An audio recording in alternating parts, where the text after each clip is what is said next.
Ladies and gentlemen, boys and girls, Andy here. I went from depressed and suicidal to living a life of abundance and joy. If I can do it, you sure as hell can too. I'm a little bit tired. It's early in the morning. I didn't sleep very well, but let's have a bit of fun going through and reading out and answering some comments.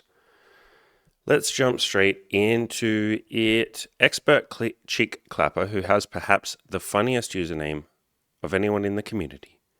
Great video, Andy. I married the first girl who ever gave me any attention. Yeah, you and about 10 billion other people, by the way. That's ridiculously common. Oh, this person is nice to me. I guess I'm going to marry them because I'm not going to get another chance to be with anyone. That was my first two relationships. They were not happy relationships. They were not particularly great for me, not particularly great for the other person. And I thought that I couldn't find anybody else, and they obviously both thought the same thing, so that's pretty common, my man. I was so desperate to be wanted by someone because I was a bit of an incel. She had very anti-Semitic beliefs, which I brushed under the carpet. Bro, did you date a Nazi? Okay, this is hilarious because we had this running joke in the coaching group a couple of months ago, where there was one of the women in the coaching group went on a date with someone, and he had a book in his bookshelf that literally had the God, what's it called? The Nazi logo. My brain is, I told you I'm really tired. I can't think of the logo, but the Nazi logo, Nazi symbol. And she literally took a photo and she showed us in the group, and we were like, what the fuck? And then there was another guy in the group who went on a date with a girl, and she just started saying some really sort of anti-Semitic, I guess you could call it racist remarks on a date. And so he ended the date. So we were having this big long conversation of what are the chances that two of the people in the coaching program meet some Nazi sympathizers, I guess. I don't know if they're Nazi sympathizers, but people who have a Nazi symbol in their bookshelf. He could have just been reading Mein Kampf. Let's be honest. We all read a little bit of Mein Kampf from time to time. That was a joke. But yeah, dude, that's hilarious. She had very anti-Semitic beliefs, which I brushed under the carpet until I couldn't take it anymore. Suffice to say, wanting to break up wasn't easy. Interestingly, after the divorce, your channel pops up. I really have learned so much from you, and finally, after 30 years, I love myself for the first time. That bit there, that's so cool, dude. And on the topic of, all this stuff that you're talking about here, marrying the first girl who gives you any attention, honestly, a really good book for this is My Favorite Woman, Byron Katie, and the book is called I Need Your Love, Is That True? How to Stop Seeking Love, Approval, and Appreciation and Start Finding Them Instead. And the whole point of the book is it's a book on non-neediness and not attaching to someone else and expecting that they're going to make you happy and they're going to fill all the voids in your life. It's basically a book on, look, you want love. Can you just give that to yourself? Can you find love within yourself? And all of us have love within ourselves. As soon as we stop trying to look for external things to make us happy and just start trying to find that within ourselves. So this is a really good book on that. There are plenty of other books that cover the same topic. The Greatest Secret is a book that covers that. Most of David Hawkins's books, like Letting Go, is a decent place to start with. But this is like the book on self-love, essentially. And really, I'd say also non-attachment in relationships and learning to have a independent, beautiful, healthy, happy relationship. I myself have also covered this topic a metric fuck ton of times. So if you go to my channel, click on the playlist button and then click on the relationships playlist. Most of the videos in this playlist, honestly, I'll make it a bit bigger for you guys and girls. Most of the videos in this playlist are about this exact topic. Love is not a feeling, it's an action. I talk about the concept of love and not expecting someone else to give you that giddy, amazing feeling. That does happen sometimes. Obviously, it's lovely when we feel all excited about our partner. But if you're looking for a long-term relationship, if you're wanting to build a long-term relationship, you don't always feel that exciting, giddy emotion. And so you can fall back on, or the way to build a strong relationship is action, it's respect, it's consistency, it's stuff like that. So there's tons of videos in this playlist about love and not expecting someone else. I talk about the concept of the one is bullshit, but romance itself isn't. That's a big one on this topic.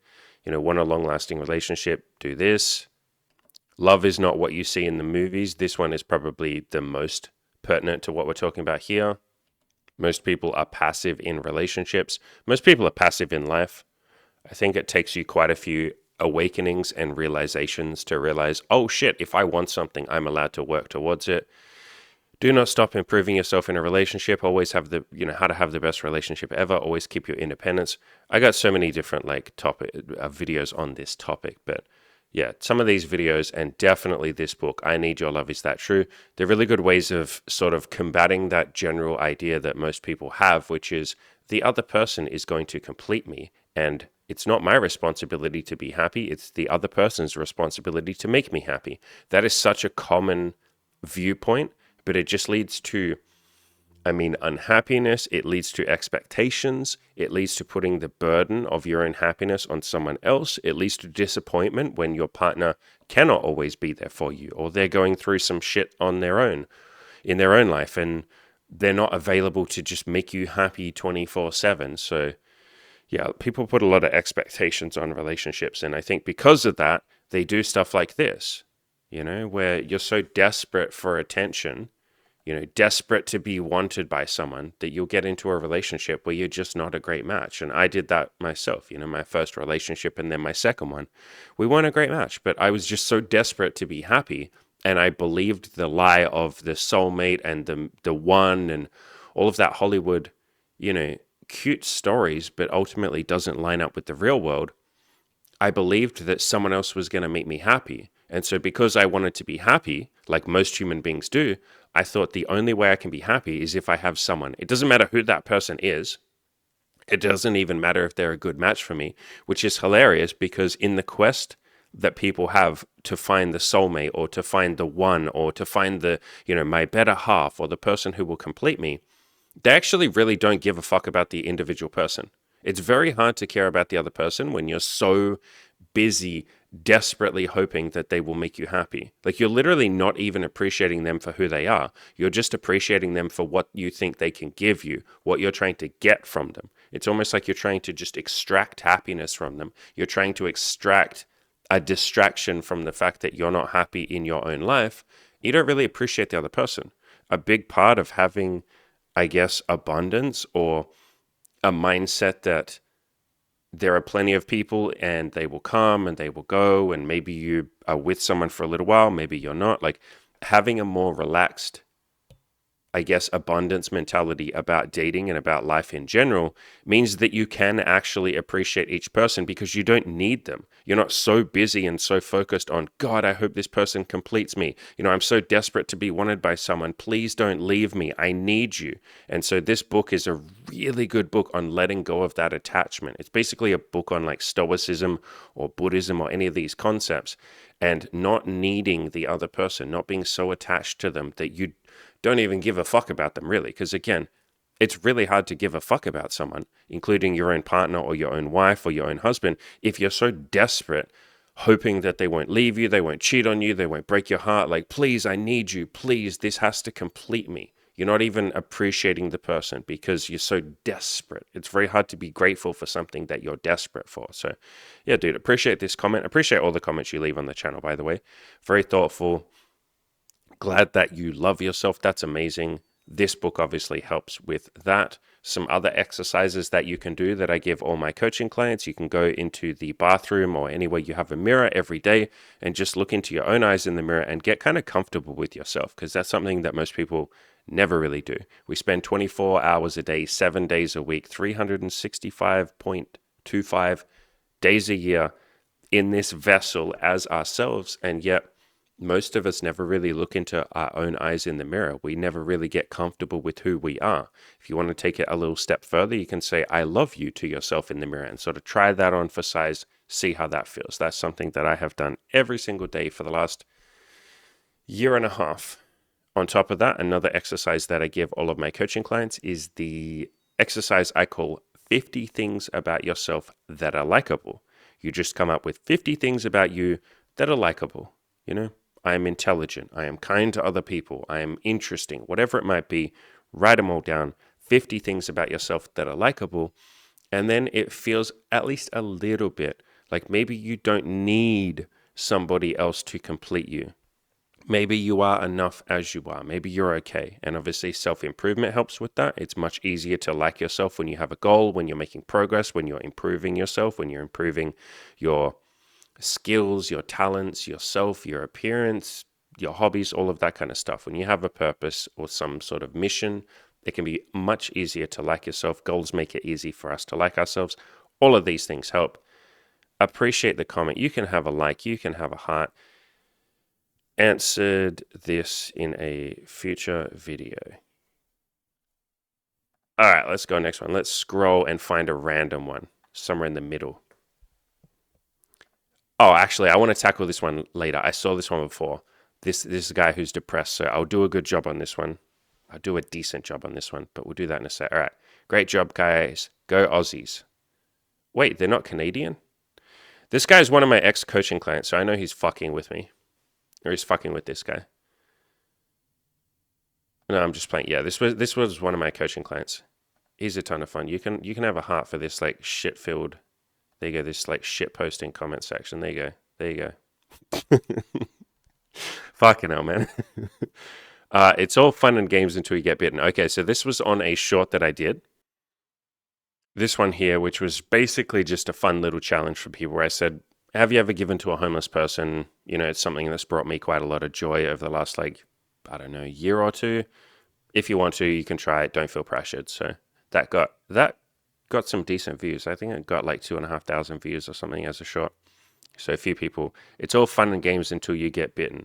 Who says being bitten can't be fun? There you go. Yeah, you kink shamer. This guy's kink shaming. Fuck this guy or this girl. Kink shaming. How fucking dare you, man? What the fuck? Oh, I'm tired, but these jokes are amusing me. Don't hurt yourself. Don't like yourself. But do not record it. Yes, I saw this one. Basically, the same video on the short, you know, give to homeless people, but don't record it. I don't know, man. Like, I understand the concept both ways. Like, give to people without expecting any sort of validation, without filming it. Like, I can see the value in that for sure. Like, that's something that I've done. You know, like, obviously I give to people and I don't talk about it that much other than this video. And I guess me talking about it now. So I do talk about it a little bit, but for the most part, I don't talk about giving to homeless people that much. But I probably wouldn't record it, yeah, because for me personally, like for me and myself, that would feel a little bit, I don't know, I feel like it would diminish the entire reason why I'm doing it, which is to feel good in myself and to give that person a good experience. And I think filming that might take away from that. But I can also see how filming it broadcasts that to the greater world. You know, someone like, I don't know, Mr. Beast, or there's plenty of channels that give to people and give to homeless people. Mr. Beast started his channel by giving like $10,000 to a homeless person. And I can see that like broadcasting the idea of generosity. You know, like Mother Teresa is a really good example. Broadcasting that to other people. So then they go, fuck, I want to try being nice to people. And you can say I did the same thing. You know, I did this short literally saying, hey, I give to homeless people. Would you like to try it too? It can be fun. Don't feel pressured, but it can be fun. So that's me doing the same thing. I'm broadcasting the idea. So yeah, I personally would never say like, you don't record it. At the end of the day, do whatever you want to do. But I can see the argument for both. I can see why doing it just for yourself is a kindness to yourself and a kindness to the person that you're giving to or that you're sitting down and spending time with. And that was something else that I said in this short. I say you don't have to give to someone. Obviously, you don't have to do anything. But if you don't have any money to give, which sometimes I don't have money, you can just like say hello to a homeless person. You can just be like, hi, hope you have a nice day. God bless you. Like whatever you want to say. So yeah, I can see an argument for either. All right, let's scroll to a random fucking comment. Dark Knight, you can have one. You comment a lot too, my brother. Damn, the guy almost got sucker punched. Okay, this was in a video that Cam talked about approaching and like, no, I think some other guy, some client or something was approaching a woman and says almost got sucker punched. Anytime someone says almost got sucker punched, that's like the body's way of freaking out about something that didn't happen. Like almost. You know, I could say I almost died. There's been in my life about 7 times where I could say I almost died.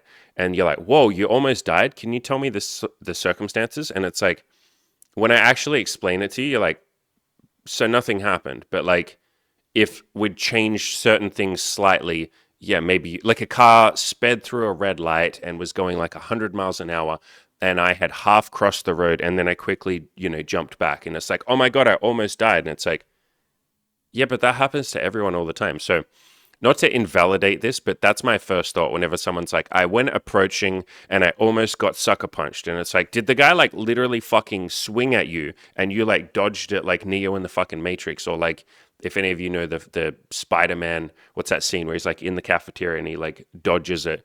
Like, if that happened, sure, then you almost got sucker punched. But the reason that I'm bringing all of this up is a lot of the time, when it comes to doing something that scares us, and for a lot of people, myself included, when I first started this stuff, approaching women out on the street as a guy can be very terrifying, incredibly terrifying, and your senses are on high alert. And so, some guy might be like, bro, what the fuck are you doing talking to my girlfriend? And you're like, oh shit, I'm sorry, dude. And he's like, it's fine, just leave. And you're like, oh shit, I almost got sucker punched. I almost fucking died. Or, you'll talk to a woman and she'll say, no, thank you, I have a boyfriend. And you'll be like, oh, fuck, like I got rejected so hard. Like that was awful. And I went through this myself when I first started approaching. It's like every little thing, because my emotions or my senses were on high alert, because the thing that I was doing was terrifying to me, every little thing that happened felt like the world was falling apart. Like a girl says, oh, thank you for talking to me, but I have a boyfriend. And I'd be like, oh my God, I got rejected so hard. Everybody's looking at me. I'm a loser. Holy fuck. Like, I can't do this anymore. And like, I would freak out. I would run home and just be like, that's it. I'm done for the day. Maybe I'm done forever. I can't do this. And so anytime this is why I don't focus on things, like that may not go according to plan when it comes to approaching. Like, I wouldn't even talk about like, oh, I almost got sucker punched. It's just like, whatever. Like, I'm on high alert. I almost can't trust my own recollection of what happened. I can't trust my own emotions. It's why when someone goes, I went out and approached women and I got rejected so hard, it's like, did you really?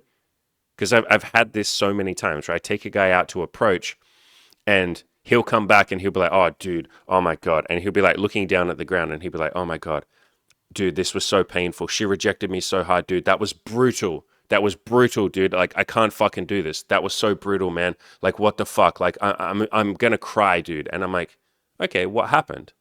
And they're like, dude, I went up to her and I was all like, yo, hey, like, you're really cute. What's up? Like, I'm Tom. How's it going? And she was just like, oh, hey.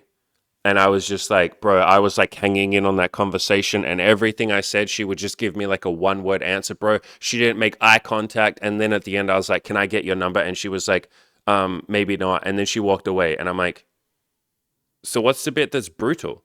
Like, she didn't punch you she didn't pull out her fucking Viking sword and run you through. Like, what's the bit that's brutal? I understand that you think it's brutal because that's like your recollection. That's your story. That's your emotions are on high alert.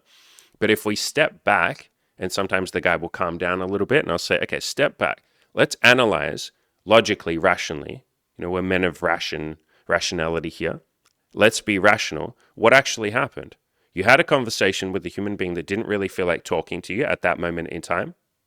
She wasn't that interested, but she tolerated it. That's kind of nice. Isn't that nice that she tolerated a conversation? She could have told you to fuck off and she didn't. So she was relatively nice given she didn't want to talk to you.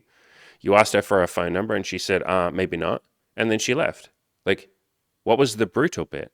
And when I explain that to him, he'll go, fuck, maybe you're right.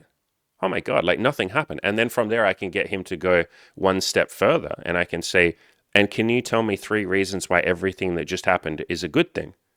And he'll sit there and think about it and go, fuck. Well, the fact that she wasn't interested, that's nice that she didn't just lead me along and pretend to be interested. And then we go on some dates and she's not interested at all. So I'm actually glad that she made it clear she's not interested. Okay, maybe a second thing is I get to deal with my emotions and this is going to make me more resilient and more stoic in all of this. So that's nice. In a weird way, she's almost like training my stoicism. That's kind of cool.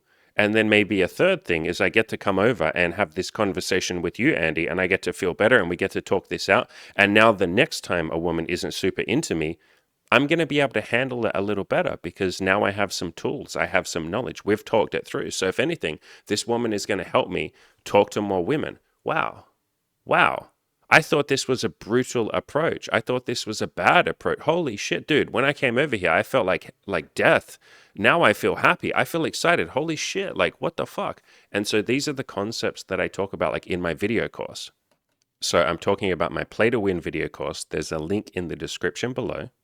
And there are so many chapters that are relevant to this, to resilience, to not taking rejection poorly, or to not being burdened by rejection. The first chapter that's really relevant is everything is a story and you're in control of the stories that you tell. And the entire point of this chapter is, if you go and approach a woman and she's not interested, you can tell a story that, man, that rejection was so brutal. You could also tell a different story and say, that rejection is toughening me up. She's making me more stoic. I'm grateful for that rejection. You can tell another story on top of that and say, maybe it wasn't even a rejection. Maybe she wasn't saying no to me. She was just saying yes to herself and to what she wants. And she wants to walk away. So she said yes to herself. It had nothing to do with me. She just maybe wanted to be by herself. Maybe she didn't even reject me. So another chapter is failure, setback, and stress, how to become resilient. So this is a chapter on like stoicism. Another chapter that's super relevant is overcoming fear, limiting beliefs, and self-doubt. Another chapter is everything that happens to me is good. This is probably the most important chapter for what we're talking about here. And the final chapter, play to win instead of playing not to lose. So rather than saying, oh, I don't want to lose, I don't want to get rejected, or I'm going to focus on the rejection. No. Focus on playing to win. Focus on what you gained from that situation or from that event. She said, I'm not interested, or she just wasn't, she was kind of cold. Great, amazing. This is helping me build my stoicism. I'm thankful for this lady for not being super warm to me. She's helping me become more stoic. Thank you. You're toughening me up. You're helping me deal with the fact that not every person on this planet wants me or wants to spend time with me. It's not even about you. It's about what you're offering. Would you like to talk to me? No, thank you. That has nothing to do with you. They just don't want to talk to you at that moment in time. And so focus on the things that you're gaining, or the things that you're winning, or what's benefiting you, how this is a good thing for you. So yeah, I wouldn't focus on like, I almost got sucker punched, because again, I just don't trust anyone's recollection of an event when they're in a high emotional state. I don't even trust my own recollection of events. That's why I do things like the work. That's why I do things like everything that I put in the video course. Everything is a story and you're in control of the stories that you tell. Everything that happens to me is good. If I'm in a high emotional state, I know I'm not being rational. So I will take a step back and go, okay, I'll either wait for the emotions to die down a little bit, or I'll do the work, which is by Byron Katie, or I will do a lot of the techniques that I talk about in my video course, this play to win video course that I'm showing you on the screen. I literally have a bunch of techniques of like how to deal with a high emotional state and be a little bit more rational, a little bit more stoic. And so I will do those techniques or use those techniques. And then when I'm calm, then I will make a decision. There's a book that I love called How I Found Freedom in an Unfree World. And one of his principles that I really agree with is I don't make a big decision when I'm in an emotional state. When I'm feeling a lot of feelings, when I'm feeling a lot of emotions, I won't make a big decision that'll affect the rest of my life, or the next like 6 months or a year of my life, or even the next like week of my life. I'll wait till I'm a little bit calmer, and that has served me incredibly well. So yeah, I wouldn't stress about like getting sucker punched or any of that. It's people just really aren't rational when it comes to like cold approach, and that's okay. I wasn't either. Like I said at the start, if a woman was like, oh, thanks for hitting on me, but I have a boyfriend, I would run home and be like, holy fuck, I got rejected so brutally. And it's like, wait, how is that a rejection? She has a boyfriend. What does that got to do with you? Like, what is her having a boyfriend? She's like, hey, I already have someone that fills that slot, so I'm not looking for an applicant. It's like if you walked into a business and you were like, hi, I'm here to apply for a job. And they were like, oh, well, we don't have any positions available. Imagine if you're like, holy fuck, I got rejected so hard. These people just rejected me so brutally. They probably think I'm a loser. Maybe I am a fucking loser because I got rejected after all. Like, Jesus Christ, what the fuck is wrong with me? I should just go home and quit. And it's like, bro, they just didn't have any positions available. That's literally what happens a lot of the time when you walk up to a woman. That's what happened in this case. I think that's what this was. I think someone basically approached someone, and that guy or the girl already had a boyfriend, and yeah. So yeah. All right. Let's read a couple more and then we'll do the big depression one that I saw. Brandon Stover, B-Man, he came on I did a video with him, an interview with him. He has a fabulous beard and he got into some BDSM and a bunch of different stuff through our community. So we sat down and did a really big interview, or we did a big conversation together about BDSM and all of that. So that's on my channel. And he checks in from time to time. Hey, Andy and Emmy, just popping in to say thank you for making this video last year. And the video that he's talking about is the video at the top of the screen here, how to do nude photo shoots with girls. And we talked about some of the like photo shoots and stuff that we've done with women, how we go about it, how we, make sure they're having a good time, make sure they want to do it, how we screen for people that want to do this, with us and all of that kind of stuff. So he goes on to say, just had my first gorgeous shoot yesterday and a great time afterwards, and we'll be doing a ton more this year. Also been loving the solo videos from Emmy. They're well done. Much love and keep up the great work, you too. Appreciate you amazingly bearded human. There you go. Actually, I tell you what, ladies and gentlemen, I was going to read out the comment about the depression guy. I think I will put that into a separate video, so I'll end the video here. Now, if you would like help with any of your goals, whether that's sex, dating, relationships, money, any of that good stuff, I will leave a link in the description below to my coaching. I'll also leave a link to my Play to Win video course, which you can grab for just $1. All that good stuff down below. As always, go out there and crush those goals. If you're inexperienced, maybe you're even a virgin, you've probably been sitting around trying really hard to lose it and give yourself that beautiful, amazing sex life that you've always wanted. It's time to actually do this thing for real. Here's just a little taste of some of what we've helped our inexperienced clients achieve. Theo lost his virginity, had a bunch of sex, and even participated in an orgy. Ed was a 31-year-old virgin with extreme erectile dysfunction. He's since gone on to have a wildly abundant sex life and is now a coach alongside me in our coaching program. We helped Ravi lose his virginity at age 30 and go on to build the type of amazing sex life he never dreamed was possible. Jeff hadn't had sex in 9 years and ended up having sex within just 5 weeks of coaching. No matter what your experience level, if having more sex and having more wildly abundant, awesome, amazing sexual experiences with your intimate partner is something that's important to you, let us help. That's what we're here for. There's a link in the description below to the coaching. Click that and come and join us. But I promise you, if these clients can do it, you absolutely sure as hell can too.